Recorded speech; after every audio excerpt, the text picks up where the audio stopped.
সর্বোচ্চ কে ভোট পেয়েছে? ও আল্লাহ, আমি দেখি নাই চোখে। আপনি তো সামাল মানে রেজাল্টটা দিয়ে গেলাম শুধু। আপা একটু জানতে চাইবো আপনার কাছে, মানে আসলে কি স্যারের কাছে আমাদের কাছে কিছু না, আমরা তো সাধারণ ক্লাব। মানে ভেতরে আসলে কি হচ্ছে?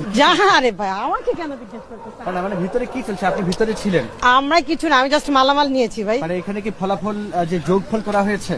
ওই যে স্যারের কাছে জানবেন, স্যারের কাছে গেলে জানতে পারবেন। মানে আপনি তো ভিতরে ছিলেন, আপনি জানেন না? রে না ভাইয়া, আমি জানি না অ্যাকচুয়ালি কেন এমন করতেছেন আমার সাথে, আমি বুঝতেছি আচ্ছা, মানে না। আপনি কি দায়িত্বে ছিলেন? আমি শুধু জাস্ট মালামাল গ্রহণ আপনি করেছি। কি দায়িত্বে কি ছিলেন নির্বাচনে? আজকে শুধু মালামাল গ্রহণ করেছি আর না, কিছু আপনি প্রিজাইডিং অফিসার কিনা বা সহকারী না। প্রিজাইডিং আরে অফিসার কিনা? পাগল আমি। আপনার কি দায়িত্ব ছিল এখানে? নির্বাচনের ওই ফলাফল সংগ্রহ করতেছিলাম। আমরা দেখেছি যে 115টি কেন্দ্রের ফলাফল আলাদা আলাদা করে এখানে ঘোষণা করা হয়ে গেছে, তো সেটা যোগফল করা হয়েছে কি? হ্যাঁ, যোগফল করা হয়েছে। যোগফলে আপনারা কি পেয়েছেন?